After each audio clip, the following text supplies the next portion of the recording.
Game week, really excited. Obviously, our players are still going through finals, and they'll be taking some finals as we get out to Albuquerque and get ready for this game on Saturday. The timing is right for us. Had some few scuffles in practice. Just the guys they're just so used to competing and playing at teams that I think they're got all this energy, and so either that or finals are really difficult, and the guys are just releasing some of their frustration, and anger. But a lot of really good practices. I just explained to the team that they're just really excited to play a game, and not having one for a few weeks has been an adjustment for them. But we see this all the time in bowl prep. I like what the team has done. I like the improvement that I've seen, especially from the young guys on our fundamentals. And we're really excited about the game, but looking forward to getting out there. And last week it seems like when you get to the game week, that's where the focus and the urgency becomes more important. But I think the guys having finals and getting all their finals done as fast, as soon as they can, has been reminding them that the bowl game's coming right away. And we've had some extra time to prep for SMU, and we really like the matchup. It's going to be difficult, but we're expecting to play out our best this Saturday. So, any questions you guys have? Jared, go ahead.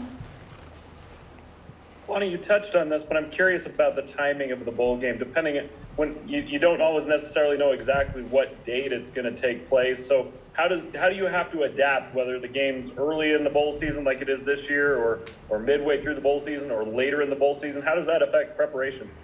You just shift things around once you know what game you go into, and whether it's recruiting or finals or whatever the situation may be, you just adjust. And we've been, we're not the only team that has to do that. Everybody has to adjust to it. So we're just excited that we get to play the game and with the matchup that we're in, and so our guys are looking forward to it. But I don't think the transition's really that difficult when you have you've been around bowls for a while and you've seen the different dates that the games are played on. Everybody has calendars that kind of match whatever bowl game they play, whether it's on the 17th or on Christmas Eve or New Year's Day. Mitch and then Kevin. Kalani, what's the likelihood Jaren Hall plays on Saturday? Okay, well, Jaren has not been eliminated from contention to play, so there's that, and he hasn't been participating as much as we'd like him to be in practices, but this week will tell. So we have, today will be important for us to see how much he's progressed and where he's at, but yeah, still in the mix. So I'll let you know if anything changes. Hey, Kalani, I know Rashee Rice is not playing for SMU. I'm curious how that changes the dynamic of the offense that you're going up against, and also how that changes preparation for you guys this week. We know he's a great player, and a lot of he had 96 catches, so a lot of the stuff that he's done is on film and when we're scouting our opponent. But it's a really good player, but they have tons of athletes all over, so they'll be fine. We just have to play assignment sound football and focus on the fundamentals, tackle well, and just find ways to make it difficult for them to move the ball and to score. And that's a lot of different things we could do.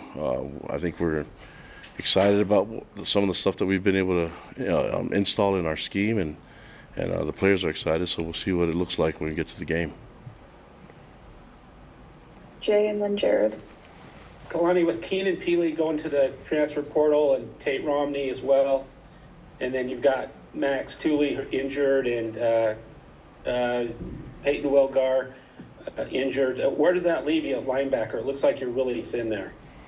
Yeah, there's guys there. We have some really good players there. I mean, Pepe Tanavaso will play at Mike, and we'll have Ben Bywater, who's been solid for us. He's led the team in tackles. Even with some limited reps because of rotation, the production that he brings is amazing. And then we're still expecting our other guys to lead. We're expecting Max to be a leader for us. He's rehabbing and getting better from the surgery, but a lot of the guys, they still have their role. But the young guys will be given an opportunity to play, and We have a veteran in Jackson Kafusi that's played a lot of reps that's going to be in the mix. We've had a little bit of movement with moving Fisher Jackson in that area too at linebacker. Josh Wilson, Michael Wilson, Logan Peely. There's quite a bit of guys, Bodie Schoonover. There's a lot of guys that can play in that position, and some of them will be a little bit inexperienced, but it's going to be a lot of fun. What better moment than to do it in the bowl game? Has Peyton Wilgard been ruled out? You mentioned he might be back. Yeah, he won't be playing in this game. Okay.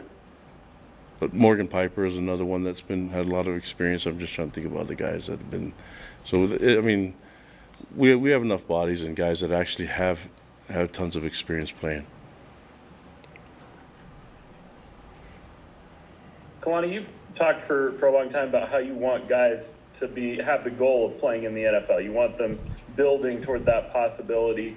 A lot of times you see guys around this time of year stepping away, skipping bowl games because of that emphasis on their careers. You don't see that very often at BYU.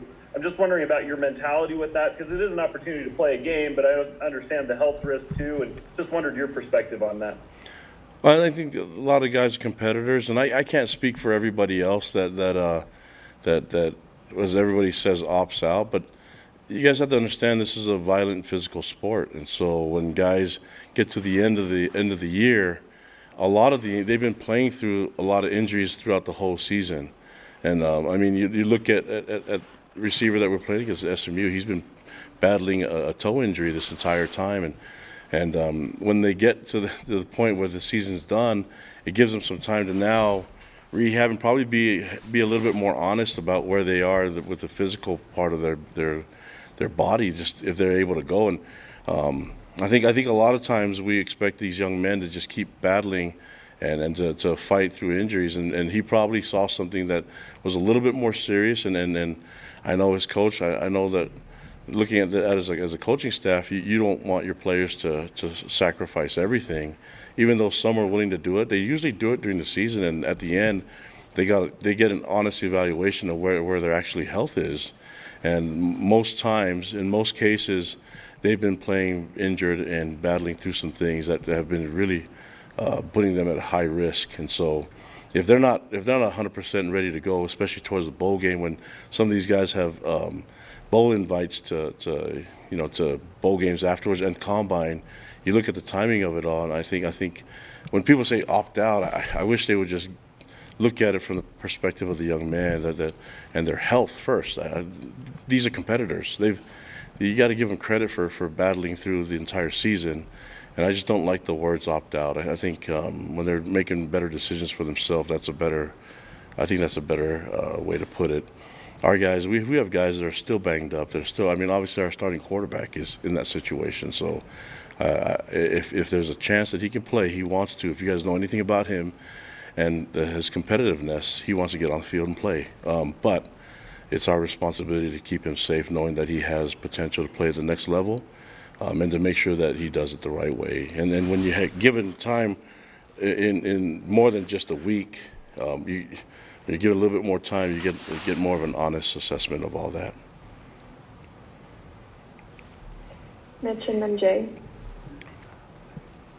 Kalani, if Jaren, can't go or isn't his typical self, do you and Roderick have the trust in these backup quarterbacks to really run the offense as it's been constructed this year?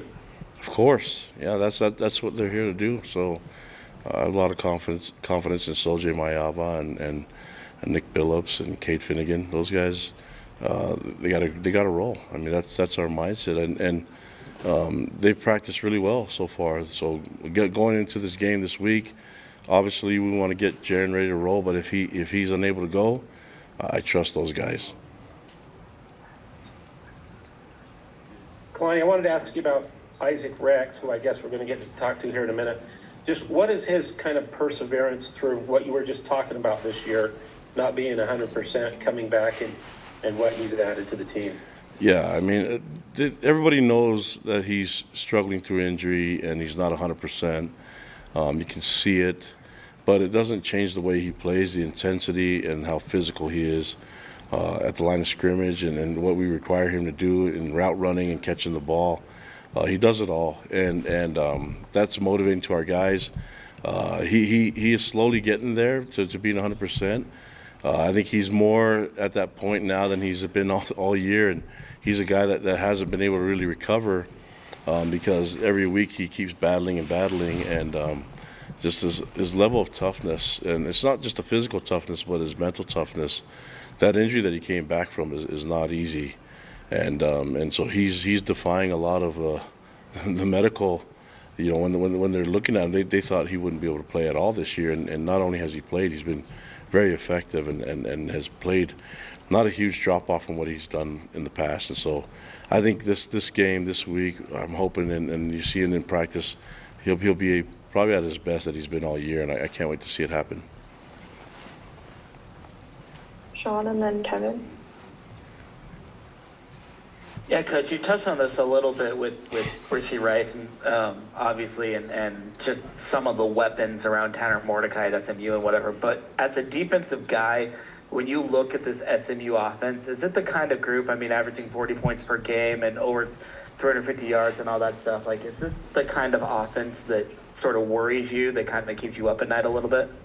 Yeah, it's the type of offense that worries everyone. But I mean, that's any offense that has an identity and can lean on that. And they lean heavily on Mordecai and his abilities to spread the ball out, and he can attack you downfield, but he can also run the ball too.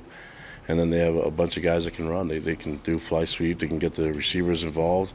They have really good, big physical line. So that's why they score a lot of points. And defensively, you have to be ready for it. So I think focusing. I mean, you could say you can try to make them change their identity, but they've been doing this for a long time. I think we have to just do our part, change things up, and make sure that keep them guessing a little bit. Hopefully, we can get that done. But as you watch film from the entire year, a lot of people have tried to do that, and they usually get the upper hand. But I think offensively, defensively, special teams, we're going to play some complementary football and make sure that we put ourselves in the best position for the victory.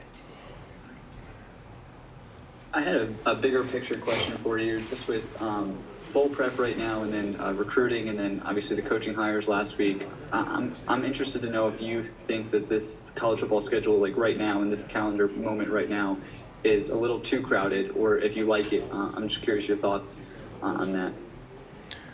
I just go with whatever's out there. I mean, we have mid-year signing day that wasn't there years ago, and it's a little still fairly new, and we're going to try to take advantage of that. And so it all depends on what the NCAA allows. You can see what happens when with NIL and transfer portal and all that's happening. We just roll with whatever's out there and adjust and try to do what we can to make it an advantage for us. And I think a lot of teams do it their own way. We definitely do it our own way, but we have to do it the way that is right in alignment with our church's mission and our university's mission and the values that we have in our program.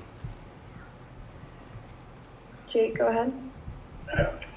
Yeah, Kalani, with regards to recruiting this week, because usually the bowl game, will it be coming down to guys like Kelly Papinga and Jay Hill maybe staying back in Provo and handling recruiting on that end, or how will you handle that stuff? Yeah, I think that's what they're going to be doing this week, and I think they'll join us out in New Mexico later for the game. But most of the game planning and coaching and teaching is being done by our graduate assistants and our analysts and myself and Janelle Guilford. So we're excited. I think these guys are excited to implement our game plan and see how our call sheet works against SMU's offense. And just quickly, are your running backs, Peeny, Chris Brooks, Hinckley, are they all healthy and available this week? Chris Brooks is good to go. He's practicing, and Hinckley's practicing. Lopini won't be playing in this game. He's not ready. And then, any other backs that you asked about? Miles will be ready to go too. Thank you. We'll take last question from Mitch. Yeah, Kalani, Just want to ask you, strength coaches new to Tafisi and Justin McClure are no longer listed on the football staff. What can you share on them and maybe just the direction of the strength staff moving forward? Yeah, I appreciate all the hard work that they put in this program into the young men. They've done a great job, and we need a change and looking in a different direction. What we're trying to do with our players in the weight room, and also with what we know about sports science and with the training room. So we're trying to bridge that together from our training room to our weight room, and what we have the vision of where we can help our players be healthy but get strong at the same time and still keep that level of physicality that we have on the field. Is someone within being promoted to the head strength and conditioning coach? Has that been designed or Yeah, designated, we have guys that are running the program right now, and they're doing just fine. So right now Spencer Reed is handling as interim with help from Kobe Clausen and Scott Ermaine. But we also have Dalton that's involved and Kalani that's there working with him too. Awesome. Thanks so much, Coach. Thanks, guys.